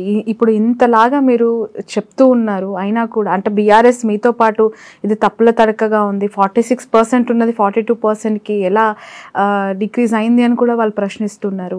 ఎందుకు దాన్ని దాటవేసే ప్రయత్నము? ఒక ఫుల్ స్టాప్. వాళ్ళు చేసినటువంటి బిగ్ మిస్టేక్ ఏంటంటే ఎవరు పసిగట్టరు అని ఒక సాహసం చేసేది. దాంట్లో ఏంటంటే ఇప్పటి వరకు బీసీల లెక్కలు ఎవరు చెప్పలే కదా, అఫీషియల్గా కేసీఆర్ కూడా బయట పెట్టలే కదా అని అనుకురు. కానీ కేసీఆర్ చేసినటువంటి ఒక మంచి పని ఇవాళ ఈ లెక్కలు బయటపడడానికి కారణమైంది. ఏంటది? పర్ క్యాపిటా ఇన్కమ్ తెలంగాణ రాష్ట్రం నెంబర్ 1 అని చెప్పుకొచ్చిండు. దాన్ని వీళ్ళు కొనసాగించారు. సో ఒక నిజము కొద్ది రోజులు మాత్రమే నియంత్రించబడుతుంది, కప్పబడుతుంది. ఎల్లకాలం నిజాన్ని దాచలేవు. అది ఈ చరిత్రలో ఇంపాసిబుల్ ఇక ఈ భూమి మీద. ఇక్కడ జగిత్యాల ఎమ్మెల్యే జీవన్ రెడ్డి గారు ఆయన ఒక స్టేట్మెంట్ చేసినాడు. తెలంగాణ రాష్ట్రంలో మేము ఉన్నది 10% లోపే, అయినా మాకు 10% రిజర్వేషన్ ఎట్లా ఇస్తున్నారు మీరని క్వశ్చన్ చేసినాడు ఆయన. ఆ ప్రూఫ్ కూడా ఉంది. సో ఇప్పుడు ఈ పరిస్థితిలో 10% రిజర్వేషన్ కాపాడుకోవాలంటే బీసీలను మాయం చేసి ఓసీలను ఎక్కువ చేసి చూపించాలనేది ఈ డ్రామా ప్లాన్. ఈ ప్లాన్ లో అడ్డంగా దొరికిపోయినారు. దొరికిపోయి తప్పును ఒప్పుకుంటే ఎక్కడ నామూష్ అవుతుందో అని తీన్మార్ మల్లన్న సస్పెండ్ చేసారు. ఆ తీన్మార్ మల్లన్న సస్పెన్షన్ ఆయన ఎంజాయ్ చేస్తున్నారు. ఎంజాయ్ అనట్లేదండి, నాకు తెలిసి ఇంత పాజిటివ్గా ఇంత ధైర్యంగా ముందుకెళ్లే వ్యక్తిని ఈ జనరేషన్ లో పాలిటిషియన్స్ లో నేను చూసి, ఇంత గుండె ధైర్యం ఏంటి మీకు అసలు? విషయం ఏంటంటే I never speak, data can speak. నేను మాట్లాడిన దాంట్లో తప్పు ఉందా? తప్పే లేనప్పుడు నువ్వు భయపడడం దేనికి? సస్పెన్షన్ దేనికి? వాళ్ళ ఇష్టం అది, కానీ వాళ్ళ ఇష్టం సస్పెన్షన్ అనేది. నేను మాట్లాడుతుంది నిజమని నా అంతరాత్మ నాకు చెప్పినప్పుడు, నా అంతరాత్మ నేను ఇక్కడ బయటికి ఎన్ని మాట్లాడినారే నువ్వు మాట్లాడిన తప్పురా అని అంతరాత్మ అనేది ఒకటి ఉంటుంది మనసులో, అది చెప్తా ఉంటుంది కదా, అది కూడా నువ్వు మాట్లాడేది కరెక్టు అని చెప్పిన తర్వాత నేను ఈ భూమి మీద దేనికి భయపడాల్సిన పని లేదు. ఒక అబద్ధాన్ని అబద్ధం అని చెప్తా ఉన్నా, దాని ధైర్యం ఎందుకండి? దాని ధైర్యం ఎందుకు? కొంతమంది ఇన్నేళ్ల పాటు చెప్పలేకపోయారు, నేను చెప్తున్నా, అదే ఆశ్చర్యం అయిపోయింది. ఇప్పుడు కాంగ్రెస్ పార్టీకి సంబంధించి మధు యాష్కి గారు బాహాటంగా అగ్రకులాల వాళ్ళు చేసిన ఈ తప్పుని కూడా ఎత్తి చూపరు, లేదంటే సస్పెన్షన్లు ఉండవు. తీన్మార్ మల్లన్నకు సంబంధించి సస్పెన్షన్ అనే విషయం పైన చాలా ఒక ఎదురు తిరగడం అనేది మేము చూసాం. అసలు ఏం జరుగుతుంది కాంగ్రెస్? విషయం ఏంటంటే వాస్తవానికి ఇక్కడ రాజగోపాల్ రెడ్డి గారు ఎవరిని పిసిసి చీఫ్ అన్నా, వెంకటరెడ్డి గారు అన్నా, రాజగోపాల్ రెడ్డి గారు అయితే ఏకంగా ఫోన్లు చేసి కాంగ్రెస్కి ఏకూరి బీజేపీకి ఏమైనా ఫోన్లు చేసి ఆడియో టేపులు బయటకు వచ్చినాయి. ఉన్నాయా మీ దగ్గర? ఆన్లైన్ లో ఉన్నాయి కదా చూస్తే, అన్ని ఉన్నాయి. ఆయన మాట్లాడి అన్ని ఉన్నాయి దాంట్లో, ఏ ఒక్కటి దాచిపోయే వాళ్ళే. ఇవాళ సోషల్ మీడియా అట్లా ఉంది కాబట్టి అన్ని అట్లా సురక్షితంగా ఉన్నాయి. ఇక్కడ నాకు ఎవరైతే షోకాజ్ నోటీస్ ఇచ్చి సస్పెండ్ చేస్తున్నా అని లెటర్ పంపించిండో చిన్నారెడ్డి గారు, ఆయన నాకు షోకాజ్ నోటీస్ ఇచ్చినాక వారం రోజుల తర్వాత వనపర్తిలో మీటింగ్ పెట్టి సొంత పార్టీ ఎమ్మెల్యేని తిట్టొచ్చాడు. ఆయనే తిట్టొచ్చి ఆయన క్రమశిక్షణ తప్పి, ఆయన క్రమశిక్షణ సంఘానికి చైర్మన్, ఆయన నన్ను సస్పెన్షన్ చేసి పంపించాడు. విషయం ఏంటంటే వీళ్ళకి పరిజ్ఞానం లేని, వీళ్ళకి తెలివి లేనిది ఏంటంటే, కాంగ్రెస్ పార్టీకి ఒక కాన్స్టిట్యూషన్ బుక్ ఉంది. కాన్స్టిట్యూషన్ బుక్ లో ఎక్కడ కూడా ప్రభుత్వ నిర్ణయాన్ని వ్యతిరేకించకూడదు అనేటువంటి పాయింటే ఉండదు. బట్ అది శృతి మించుతుంది అనేది కదా. ఒక విషయము, పార్టీ నిర్ణయం వేరు, ప్రభుత్వ నిర్ణయం వేరు. ఇట్స్ అవర్ గవర్నమెంట్ అంటున్నాం మనం ఇప్పుడు, నాట్ అవర్ పార్టీ. పార్టీ అనేది ప్రజలకు హామీలు ఇచ్చి ఎన్నికల గోదాలోకి దిగుతుంది, ఇవి నెరవేరుస్తామని. అధికారంలోకి వచ్చిన తర్వాత ఇప్పుడు మీ చీఫ్ మినిస్టర్ ఎవరంటే ఏం చెప్పుకుంటారు మీరు? రేవంత్ రెడ్డి గారు. మీకు కాంగ్రెస్ పార్టీ సభ్యురాలా మీరు?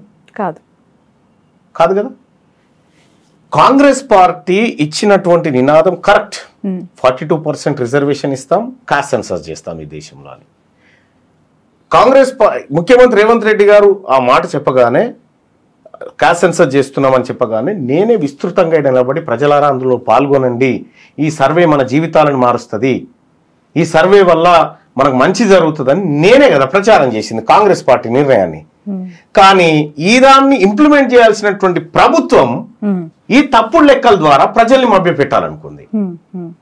మీరు 2011లో మన్మోహన్ సింగ్ గారి గవర్నమెంట్ ఒక ఆర్డినెన్స్ తీసుకొచ్చింది ఎమ్మెల్యేల పార్టీ ఫిరాయింపుల వ్యవహారం మీద. తీసుకొస్తే అదే గవర్నమెంట్ లో ఉన్నటువంటి రాహుల్ గాంధీ గారు మీడియా ముందుకు వచ్చి ఆ డాక్యుమెంట్ ఆర్డినెన్స్ చింపి అవతల బారేశాడు. ఆర్డినెన్స్ అయినా సర్వే నివేదిక అయినా అది ప్రభుత్వానిది అయి ఉంటుంది, పార్టీది అయి ఉండదు. వీళ్ళకు బుర్ర పని చేయక, తెలివి లేక ఇటువంటి అన్ని చేస్తూ ఉంటారు అన్నట్టు. Okay, right. బీసీలు అంటే కేవలం ముదిరాజులు, మున్నూరు కాపులు కావచ్చు, యాదవులు కావచ్చు, గౌడ సామాజిక వర్గం, వీళ్ళకే ఎక్కువగా అవకాశాలు వస్తున్నాయి, వాళ్ళే కొంచెం ఎదుగుతున్నారు అని ఇతర కులాల్లో బీసీ వర్గానికి సంబంధించిన వాళ్ళలోనే ఉంది. దీన్ని అధిగమించే పరిస్థితి ఉందంటారు? 100% అధిగమించాలి. లేకపోతే ఏంటంటే బీసీలో ఉన్నటువంటి ఎంబీసీ వర్గాలు మరీ ముఖ్యంగా, అసలు అసెంబ్లీ ఏడ ఉందో తెలియకుండా బతుకుతున్న కులాలు 100 ఉన్నాయి. అసెంబ్లీ ఎక్కడుందో కూడా తెలియదు వాళ్ళకి, 100 ఉన్నాయి. అటువంటి వాళ్లకు రాజకీయ అవకాశాలు మెరుగ్గా కల్పించాలి, ఆర్థిక అవకాశాలు మెరుగ్గా కల్పించాలి. ఇవాళ బీసీలు అంటే ముదిరాజులు, మున్నూరు కాపులు, పద్మశాలీలు, గౌడ్లు, యాదవులు వీళ్ళు కాదు, వీళ్ళతో పాటు వాళ్ళు కూడా. కాబట్టి వాళ్ళలో వెనకబాటుతనాన్ని నిర్మూలించడం కోసం ఈ బీసీలందరూ కూడా పనిచేయాలి. మరి ముఖ్యంగా ఈ 70 సంవత్సరాల్లో అధికారం అప్పర్ క్యాస్ట్కి ఇస్తే వాళ్ళ జీవితాల్లో వచ్చిన మార్పు లేదు. మనమే పెద్దన్నలుగా వాళ్ళ జీవితాలను మార్చాలి. అవకాశాలు, మనకొచ్చినటువంటి అవకాశాలు కొన్ని త్యాగం చేసైనా వర్గాలకు ఇవ్వాలి. అప్పుడు మనం న్యాయం చేసిన వాళ్ళమై. మీరు కరెక్ట్ క్వశ్చన్ అడిగి, అవకాశాలు ఎక్కువ వీళ్ళకే కాదు, సమానంగా వారి వాటా ప్రకారం వాళ్ళకి దక్కాలి. ఈ బీసీ ఉద్యమానికి సంబంధించి 2 తెలుగు రాష్ట్రాల్లో బీసీ లీడర్గా ఎస్టాబ్లిష్ అయ్యారు, సక్సెస్ అయ్యారు అని అంటే ఆర్ కృష్ణయ్య గారు గుర్తొస్తారు. ఇప్పుడున్న జనరేషన్కి 90s కావచ్చు, అంతకుముందు వాళ్ళు ఆ బీసీ నినాదాన్ని పూర్తిగా హైజాక్ చేశారా తీన్మార్ మల్లన్న ఆర్ కృష్ణయ్య దగ్గర నుంచి ఆ నినాదాన్ని లాక్కున్నారా? అంటే నినాదము, విజ్ఞానము, లేదంటే ఉద్యమము ఒకరి దగ్గర నుంచి ఒకరు లాక్కోవడానికి ఉండదు. ఇప్పుడు సపోజ్ మా సార్ నాకు చదువు చెప్పిండు, ఆయన నా విజ్ఞానం అంతా లాక్కున్నాడని అంటాడా? విజ్ఞానం అనేది, జ్ఞానం అనేది మీరిచ్చినటువంటి దాంట్లోంచి కొంత, ఆయన ఇచ్చిన దాంట్లోంచి కొంత, ప్రాక్టికల్గా కొంత, ఇట్లా నేర్చుకుంటారు సమాజం. ఆర్ కృష్ణయ్య గారు పోరాటం చేసిన పరిస్థితులు వేరు. ఆయన స్కాలర్షిప్ల కోసం, హాస్టల్స్ కోసం, బీసీలకు మంచి జరగాలని ఆయన కొద్దిపాటి పరిధిలో పోరాటం చేసుకుంటూ వచ్చాడు. ఇప్పుడు ఆర్ కృష్ణయ్య గారు బీసీ ఉద్యమాన్ని నడిపిస్తే ఏ బాధ లేదు అప్పర్ క్యాస్ట్. ఎందుకు? అతను ఎంతవరకు పోగలుగుతాడో వీళ్ళకి తెలుసు కాబట్టి. ఎక్స్ట్రీమ్ వెళ్ళలేరని. అదే ఉద్యమాన్ని తీన్మార్ మల్లన్న నడిపితే బాధ, ఎందుకంటే ఇతని వల్ల ప్రమాదం ఉంది కాబట్టి. సో నేనేమంటున్నా, ఈ ఉద్యమం ఇవాళ పుట్టింది కాదు. ఇది ఆర్ కృష్ణన్న, జాజుల సీనన్న, వక్లాభరణము, చిరంజీవులు, వాళ్ళకంటే ముందు తరము కొండా లక్ష్మణ్ బాపూజీ, బొమ్మగాని ధర్మభుక్ష్యము, మారోజు వీరన్న, బెల్లి లలిత, ఎర్ర సత్యము, పండుగల సాయన్న, ఇట్లా పోతూ ఉంటే అరుగుల రాజారాము, పి శివశంకరు, ఇట్లా పోతూ ఉంటే ఎంతోమంది వాళ్ళ స్థాయిలో ప్రయత్నం చేసుకుంటూ ఇక్కడి వరకు వచ్చింది. ఇప్పుడు పుట్టింది కాదు. ఇప్పుడున్నటువంటి వ్యవస్థను సరిగ్గా వాడుకుంటూ ఈ వాదాన్ని వేగంగా ముందుకు తీసుకుపోతా ఉన్నాం. ఆ రోజుల్లో వాళ్ళు చేసిన రోజుల్లో ఈ వ్యవస్థలన్నీ లేవు. ఇప్పుడు ఉండి వాస్తవాలను బయట పెట్టడంతో కొంత ఇంపాక్ట్ ఉంది. ఓకే, ఇది ఎంతవరకు మిమ్మల్ని ఆర్ కృష్ణయ్య గారు నడిపితే అంత భయపడనోళ్ళు, తీన్మార్ మల్లన్న ఈ నినాదాన్ని ఎత్తుకోగానే సస్పెన్షన్లు, భయపడడాలు, వార్నింగ్లు ఎందుకు? నేను ఎవరి పడితే వాళ్ళే వార్నింగ్లు స్వీకరించాను. నేను వార్నింగ్ స్వీకరించాలంటే మినిమం ఏ స్థాయి వాళ్ళ ఉండాలి, అది చెప్తాను. కానీ ఇవాళ ఈ స్థాయిలో ఇవాళ 5 ఎమ్మెల్సీ సీట్లు నిన్న మొన్న భర్తీ అయినాయి. అందులో బీఆర్ఎస్ పార్టీ బీసీలకి ఇవ్వాల్సి వచ్చింది ఒక టికెట్, ఒక ticket. Congress party BC SC ఎస్టీలకు ఇవ్వాల్సి వచ్చింది. ఆఖరికి సిపిఐ కూడా బీసీ అభ్యర్థికి ఇవ్వాల్సి వచ్చింది. సో ఇవి ఈ కాలక్రమంలో వేగంగా సాగుతున్న బీసీ ఉద్యమానికి అనుగుణంగా, బీసీలో వచ్చిన మార్పులకు అనుగుణంగా పార్టీలు మారుతూ వస్తా ఉన్నాయి. గతంలో ఈ పరిస్థితులు ఉండేటి కాదు. కాబట్టి ఈ మమ్మల్ని వాళ్ళు బెదిరిస్తున్నారా, మేము వాళ్ళని బెదిరిస్తున్నామా అనేది దీన్ని బట్టి మీరు అర్థం చేసుకోండి. ఓకే, రీసెంట్గా కాంగ్రెస్ పార్టీ 3 ఎమ్మెల్సీలకు సంబంధించి ఎలా చూస్తున్నారు? మీనాక్షి నటరాజన్ రాగానే, రైలు దిగంగానే ఫస్ట్ సస్పెన్షన్ లెటర్ అందులో మీది రావడం, చకచక 3 ఎమ్మెల్సీలు. ఎప్పటి నుంచో అద్దంకి దయాకర్ అయితే ఇట్లా కళ్ళు ఇట్లా తేలేసుకొని చూసిన వాళ్ళు చాలా మంది ఉన్నారు. సో ఈ డెవలప్మెంట్స్ అనేవి ఎలా చూడాలి? ఒకటి, అద్దంకి దయాకర్ గారు ఎలిజిబుల్ పర్సన్. ఎందుకంటే కాంగ్రెస్ పార్టీ విధానాన్ని అనేక వేదికల మీద తనదై మాట్లాడిండు. రెండోది, తెలంగాణ ఉద్యమంలో క్రియాశీలకంగా పనిచేసినటువంటి ఆయనకి ఎప్పుడో రావాల్సిందే. కానీ అగ్రవర్ణాలు కొంత కుట్ర చేసి ఆయన్ని ఇబ్బంది పెట్టే కార్యక్రమం చేసింది. ఎవరు? విజయశాంతి గారు. తెలంగాణ రాష్ట్రం కోసం తల్లి తెలంగాణ పార్టీ పెట్టి ఆ తర్వాత విలీనం చేసి ప్రత్యేక తెలంగాణ కోసం విస్తృతంగా పోరాటం చేసి పార్లమెంట్లో పెప్పర్ స్ప్రేలు కొట్టినా కూడా అడ్డు నిలబడి ప్రత్యేక రాష్ట్ర సాధన కోసం పనిచేసినటువంటి బిడ్డ విజయశాంతి గారు. ఆమెకు ఎమ్మెల్సీ పదవి అనేది చాలా చిన్నది. సో మంత్రిగా తీసుకోబోతున్నారా? మీకున్న సమాచారం మేరకు ముఖ్యమంత్రిని చేయమనండి, ఎవరు వద్దంటారు? మేము హ్యాపీ. అవకాశం ఉందా కాంగ్రెస్ లో? ఎందుకు ఉండదండి? ఆ కుర్చీకి 5 ఎంబడి పడుతున్నారు. కాంగ్రెస్ లో అన్ని సాధ్యం. కాంగ్రెస్ లో సాధ్యం కానిది ఏదీ లేదు. బట్ ఉమెన్ అనేసరికి అడ్డుగోడలు, అడ్డుకట్టలు చాలా. లేడీ అమితాబ్ బచ్చన్, అవును, ఎవరు? విజయశాంతి గారు. లేడీ అమితాబ్ బచ్చన్ అనేకమైనటువంటి సినిమాల్లో పనిచేసి లేడీస్ అంటే ఇంత స్ట్రాంగ్ ఉండాలని అనేక సినిమాల్లో చెప్పింది ఆయన. అసలు పురుషులు మహిళలు ఏందండి, ఈక్వల్ ఆపర్చునిటీస్ ఉండాలి మహిళలకు కూడా. వాళ్ళు కూడా ఎంతో శక్తియుక్తులు ఉంటాయి వాళ్ళ దగ్గర, వాటన్నిటినీ సమాజం వాడుకోవాలి. మొట్టమొదటి మహిళా ముఖ్యమంత్రి విజయశాంతి గారు ఎందుకు కాకూడదు చెప్పండి ఈ తెలంగాణ రాష్ట్రానికి? తప్పులేదు. ఇప్పుడు రేవంత్ రెడ్డి గారిని తీసేసి ఆమెను పెడితే తప్పేంది?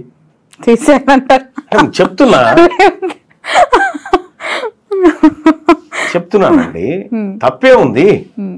ఒక మహిళలకు సంబంధించి ఈ ఎమ్మెల్సీ పదవి రావటానికే ఇంత ఆపోసోపాలు పడి, ఇంత 1 year గవర్నెన్స్ కంప్లీట్ చేసుకొని, ఇంత సిచ్యువేషన్స్లో వాళ్ళకి ఆ పదవులు ఇచ్చినా కూడా ఇంకా ఏం పని చేసిరని పక్క పార్టీ నుంచి వచ్చిన వాళ్ళకి అందలం ఎక్కిస్తారు, ఎన్ని విమర్శలు వస్తూ ఉన్నాయి. విమర్శలు అనేటివి కామన్ అండి, కామన్గా వస్తూ ఉంటాయి. ఏ పని చేసినా ఆ పనిని వ్యతిరేకించేటువంటి సమూహం కొద్ది ఉంటుంది. ఇప్పుడు మరి ఎవరికి ఇస్తే సాటిస్ఫై అన్నట్టు ఇప్పుడు అవి దానికి అర్హులైన వాళ్ళు ఎవరు? ఇంతకు మించిన అర్హులు ఎవరు ఉంటారు? 3 దశాబ్దాల కాలం పాటు కాంగ్రెస్ పార్టీని పట్టుకుని ఆ జెండా మోసిన శంకర్ నాయక్ కుటుంబానికి ఇవ్వాల్సిందే కదా. దశాబ్ద కాలం నుంచి పోరాటాలు చేస్తున్న అద్దంకి దయాకర్ కాదా? తెలంగాణ రాష్ట్రాన్ని పట్టుకొచ్చిన ఆడబిడ్డ విజయశాంతి కాదా? ఇంతకు మించిన అర్హతలు ఎవరికి ఉన్నాయి? ఇంకా మధుయాష్కి గౌడ్ గారు తీన్మార్ మల్లన్నతో కలిసి నడవబోతూ ఉన్నారా? భవిష్యత్ కార్యాచరణ ఈ విధంగా ఉండబోతుంది. విషయం ఏంటంటే మేము ఎప్పుడు విడివిడిగా నడవలే, కలిసి మేమంతా ఒకే వర్గాలము, ఒకే ఆలోచనతో ఉన్నటువంటి వాళ్ళము. అటు ఆయన Congress party campaigning committee chairman, నేను కన్వీనర్. కాంగ్రెస్ పార్టీని ముందు వరుసలో నడిపించడానికి ఆయన శక్తి వంచన లేకుండా కృషి చేసిండు, మాతో పని చేయించిండు. ఓపెన్ క్వశ్చన్ ఆన్సర్ ఇవ్వండి. తీన్మార్ మల్లన్న తీవ్రంగా ప్రయత్నం చేసిన మరొకటి, పిసిసి చీఫ్గా మధుయాష్కి గారికి రావాల్సింది మహేష్ కుమార్ గౌడ్ గారికి వెళ్ళింది అనటంలో న్యాయం జరగలేదు తనకి. అది తప్పు. నేను ఆ రోజు మార్నింగ్ న్యూస్లో లైవ్లో పోల్ పెట్టినా, వీళ్ళిద్దరు బీసీలు, వీరిద్దరిట్లో ఎవరు కావాలి మనకు అని చెప్పి చూజ్ చేసుకోరు మీరే అని చెప్పిన ప్రజలకి. ఇద్దరిట్లో ఎవరికి వచ్చినా మనోళ్ళే అని చెప్పిన, కానీ బీసీలకు రావాలని చెప్పిన. ఇదైతే సత్యం. బట్ మీరు తనని పిసిసిగా చూడాలనుకోవటం, తను ఉంటే బాగుంటుంది అనుకోవటం కాంగ్రెస్ పార్టీకి అంటే ఒక విషయం ఏం చెప్తున్నా అంటే, మహేష్ కుమార్ గౌడ్ గారైనా మధుయాష్కి గౌడ్ గారైనా వీళ్ళిద్దరూ బీసీలకు 2 కళ్ళ లాంటి వాళ్ళే. ఎవరైనా ఓకే అని చెప్పినా కానీ స్పెసిఫిక్గా వీళ్ళే ఉండాలని ఎవరికి చెప్పలేదు. గత 10 ఏళ్ల కేసీఆర్ గారి ప్రభుత్వం, 1.5 సంవత్సరంగా రేవంత్ రెడ్డి గారి ప్రభుత్వ పరిపాలన తీన్మార్ మల్లన్న గారు చూస్తూ ఉన్నారు, విమర్శిస్తూ ఉన్నారు, పోరాడుతూ ఉన్నారు. ఎలా ఉంది డిఫరెన్సియేషన్ మీ మాటల్లో? మీరు ఎక్కువ మందిని ఇంటర్వ్యూ చేస్తారు కాబట్టి మీరు చెప్పాలి. ఇప్పుడు మీరు ఒక నినాదంతో ముందుకెళ్తూ ఉన్నారు, కొన్ని మంచి పనులు చేస్తున్నారు కేసీ. ఇప్పుడు మీరే అన్నారు అది పర్ క్యాపిటల్ బయట పెట్టారు అని చెప్పి. గవర్నెన్స్ లో డిఫరెన్స్ వాళ్ళకు ఈ పాయింట్ భవిష్యత్తులో వీళ్ళు పట్టుకుంటారు అనేటువంటి ఇంటెన్షన్ ఉంటే బయట పెట్టకపోదు, దాని కథ వేరు. ఓకే, సో డిఫరెన్స్ మీ మాటల్లో ఎట్లా ఉంది గవర్నెన్స్, ఇద్దరికి వ్యత్యాసం? అంటే ఒకటి, తెలంగాణ రాష్ట్రం దగ్గర విపరీతమైన మిగులు బడ్జెట్ ఉన్నప్పుడు కేసీఆర్ ముఖ్యమంత్రి, ఏదంటే అది విచ్చలవిడిగా అప్పులు తెచ్చి మరీ చేసి పారేసిండు. కాంగ్రెస్ పార్టీ మేము అంతకంటే ఎక్కువ చేస్తామని చెప్పింది. ఎక్స్పెక్టేషన్స్ ఎక్కువ ఉన్నాయి కాంగ్రెస్ పార్టీ ప్రభుత్వం మీద. తీరా రేవంత్ రెడ్డి గారు నిన్ననో మొన్న మాట్లాడుకుంటూ, ఇండియా టీవీ కంక్లేవ్లో మాట్లాడుకుంటూ, తెలంగాణ ఉప్పర్ షేర్వాని అందరు పరేషాని అని చెప్పిండు. అదే కంక్లేవ్లో ఉప్పర్ షేర్వాని అందరు పరేషాన్ అని చెప్పి పైసలు లేవు, ఏమీ లేవు, అంత ఆగమైపోయింది తెలంగాణ, ఉంటే కదా ఏమన్నా అడిగి తెచ్చిండు. మళ్ళీ ఏమంటాడు, ఒలింపిక్ గేమ్స్ హైదరాబాద్లో నిర్వహిస్తామంటాడు. మన తన గిల్లి దండ ఆడడానికే డబ్బులు లేవు, ఒలింపిక్ గేమ్స్ ఆడిపిస్తాయిడా అని చెప్తాడు. మిస్ యూనివర్స్ అదే పెడుతున్నాం, ఇది పెట్టడా అంటారు. ఆ ఈవెంట్ ఏంది, ఈ ఈవెంట్ ఏంది? ఇప్పుడు పొద్దుగాల 42% కూడా ఉప్పర్ షేర్వాని అందరు పరేషాన్ అనకుండా ఉండాలని చూస్తున్నాం మేము, అంతే. రైట్. మొన్న మీరు సస్పెండ్ అయ్యాక ప్రెస్ మీట్ పెట్టినప్పుడు మీ రైట్ సైడ్ కూర్చున్న వ్యక్తి కేసీఆర్ గారి మాజీ పిఆర్ఓ విజయ్ కుమార్ గారు, ఏంటి ఆ డెవలప్మెంట్? సడన్ గా ఆయనను తెర మీదకి తీసుకొచ్చేసారు, మీ పక్కన ప్రత్యక్షం అయ్యారు. మీరు వివాహం కాకముందుకు మీ నాన్న పక్కన ఉన్నారు, తర్వాత చిదంబరం గారి పక్కన ఉన్నారు. ఏంది డెవలప్మెంట్ అంటే ఏం చెప్పాలి నేను? ఆయన ఒక బీసీ నాయకుడు, ఇప్పుడు కేసీఆర్ గారు తెలంగాణ ఉద్యమం చేసినప్పుడు అనేక మంది ఇతర పార్టీల వచ్చి పక్కన కూర్చున్నారు. ఏంది డెవలప్మెంట్ అంటే ఉద్యమం. బ్యాడ్ సిచ్యువేషన్స్ లో తను కేసీఆర్ నుంచి దూరం అవటము, తర్వాత ఎక్కడ కనిపించకపోవడం, ఏదో బుక్ లాంచ్ లో కనిపించారు, అదే చివరి సందర్భం మీడియాలో విజయ్ గారి గురించి. We all know about him. మీరు ఆయనని బయటకు తీసుకొచ్చి మీ పక్కన కూర్చోబెట్టుకోవడం అనేది చాలా విషయం. ఏంటంటే అతనికున్న నాలెడ్జ్, అతనికున్న బీసీల పట్ల ఉన్న ప్రేమ, అతనికున్న కమిట్మెంట్ ఈ ఉద్యమానికి అవసరమని భావిస్తా ఉన్నాము. అందుకోసం ఆయన వచ్చింది తప్ప మీ అందరం కలిసిమెలిసి ముందుకు పోవాలనుకుంటున్నాం. మీ టార్గెట్ ఏంటి పొలిటికల్ గా? What is your ambition future లో? నా టార్గెట్ చెప్తా ఉన్నా, తీన్మార్ మల్లన్న చనిపోయిన తర్వాత 1,00,000 మంది నా సావుకు రావాలి. ఇది నా టార్గెట్. అంటే ఈ క్వశ్చన్ నేను అడిగితే మరి మీరు ఫీల్ అవుతారు. ఇప్పుడు మీరు సాధించుకున్న ఆదరణ, మీరు తెచ్చుకున్న పేరు వల్ల అంతకంటే ఎక్కువనే రెస్పాన్స్ వస్తుంది. గుడ్ మార్నింగ్ తెలంగాణ ద్వారా ఎమ్మెల్సీ ఏంటంటే మీరు దాంట్లో లాజిక్ అర్థం చేసుకోవాలి. అంటే మనము ఈ చనిపోయిన తర్వాత కూడా బ్రతికుండాలంటే ఈ సమాజం గురించి, సమాజంలో ఉన్న ప్రజల గురించి ఏదో ఒక మంచి పని చేసుకోవాలి. అప్పుడే ఈ సమాజం మనల్ని గుర్తుపెట్టుకుంటుంది. వట్టిగా చనిపోవడానికి నేను సిద్ధంగా లేను. ఫస్ట్ ఆఫ్ ఆల్ ఏదో ఈ ప్రజల కోసం చేయాల్సిందే అనేటువంటి తపంతో ఉన్నా. సో దాంట్లో ఇండెప్త్కి పోతే అర్థాలు దొరుకుతాయి. బట్ మీకు సూచాయగా చెప్పిన అంతే. ఏంటి కార్యాచరణ ఏ విధంగా ఉండబోతుంది? ఒక కొత్త పార్టీ తెలంగాణలో పురుడు పోసుకోబోతోంది అనే వార్త ఒకవైపు. కొత్త పార్టీ అనేటువంటి అంశం ఇప్పుడు లేదు. మేము ప్రతి గడపకు బీసీ ఉద్యమాన్ని తీసుకుపోయేటువంటి ప్రణాళిక, ఆ కార్యక్రమం మా ముందుంది. కాబట్టి బీసీ జేఏసీ ద్వారా ప్రతి గడపకు, ప్రతి బీసీ గడపకు చేరడమే మా ముందున్న లక్ష్యం. ఓకే. మీ పైన సస్పెండ్ అయిన నెక్స్ట్ 2 days లో వచ్చిన వార్త, కాంగ్రెస్ గెలిచిన తర్వాత గాంధీ భవన్ లో టీడీపీ జెండాలు ఎగిరాయి. సో అది చాప కింద నీళ్ళ విస్తరించడానికి బాబు గారు అక్కడ నుంచి ప్రయత్నాలు చేస్తూ ఉన్నారు. వాళ్ళకి దొరికిన బుల్లెట్ ఒక ఆయుధం తీన్మార్ మల్లన్న తెలంగాణ టీడీపీకి అని. నేను ఇక్కడ పడిపోయిన బుల్లెట్ను కాదు ఫస్ట్ దొరకడానికి. రెండోది ఏంటంటే మాకు మా శరీరాలను మీ పార్టీల అభివృద్ధి కోసమో మీ వ్యక్తిగత అభివృద్ధుల కోసమో పనంగా పెట్టడానికి సిద్ధంగా లేము. 70 సంవత్సరాలు పెట్టిన కాడికి చాలిగా. మీ అవసరాల కోసం మేము పనిచేయము, మా ప్రజల అవసరాల కోసం పనిచేస్తాం. బీసీ నినాదంతో ముందుకెళ్తున్న మీకు గతంలో చాలా మంది ముఖ్యమంత్రులు మన తెలుగు రాష్ట్రాల్లో పనిచేశారు. రాజశేఖర రెడ్డి, జగన్మోహన్ రెడ్డి, చంద్రబాబు నాయుడు గారు, కేసీఆర్ గారు, ఇప్పుడు రేవంత్ రెడ్డి గారు. కొద్దో గొప్ప బీసీల పట్ల కన్సర్న్ ఉన్నవాళ్ళు, కొద్దిగా మంచి పని చేస్తారన్న వాళ్ళు మీకు ఎవరైనా ఉన్నారా ఈ లిస్టులో? లేరమ్మా, ఎవరు లేరు. తిలా పాపం తలా పిడికెడు, అందరి వర్గాలను మోసం చేసిన వాళ్ళే. నరేంద్ర మోడీ గారి పార్టీ 10% ఈడబ్ల్యూఎస్ రిజర్వేషన్ తీసుకొచ్చింది. కేసీఆర్ గారు దాన్ని ఇంప్లిమెంట్ చేసిండు. రేవంత్ రెడ్డి గారు దాన్ని కొనసాగిస్తారు. జరిగిందంత ఇదే. Okay. So final question before conclude, మీరు సస్పెండ్ అయ్యారు, మీ కార్యాచరణతో ముందుకెళ్తున్నారు. తొందరలో రేవంత్ రెడ్డి గారు కూడా మారుతారని వార్తలు. అసలు కాంగ్రెస్ పార్టీలో కొనసాగారైన సీఎంగా అనే విషయం ఏం చెప్తారు దీనిపైన? అలా ఉందా అనిశ్చితి? అంటే కొద్దిగా ఈయనైతే అభద్రత భావంలో ఉన్నట్టుగా కనిపిస్తూ ఉంది. ఆయన సిచ్యువేషన్ చూస్తూ ఉంటే అంతవరకు చెప్పగలుగుతా. మార్పు ఎప్పుడు అనేది తెలియదు. ఈ 4 ఏళ్లలో ఉండబోతుందా? నెక్స్ట్ ముఖ్యమంత్రి ఒకవేళ మారిస్తే మాత్రం బీసీని సీఎం చేస్తారు. కాంగ్రెస్ లో చేస్తారు అనుకుంటున్నా నేను. ఎవరికి ఉండొచ్చు అవకాశం మీ అజంప్షన్? ఎవరికైనా ఉంటది. కాంగ్రెస్ పార్టీలో ఒకసారి ఏం జరిగిందంటే, ఆలేరు నుంచి ఒక అభ్యర్థి పోటీ చేస్తా ఉన్నారు, ర్యాలీగా పోతా ఉన్నారు. ర్యాలీగా పోయి నామినేషన్ ఇస్తాను పోయేస్తానికి, తీరా నామినేషన్ వేసే టైంకి అభ్యర్థి నేను పోటీ చేయను, నేను వేరే పార్టీ నుంచి చేస్తాను పోయాడు. ఆడికి జెండా పట్టుకొని వచ్చిన సల్లూరు పోసి అంటే ఆయన నువ్వు అదేనా అంటే అదే అంటే వద్దంటే నామినేషన్ గెలిచిండు. అట్లుంటది కాంగ్రెస్ పార్టీలో.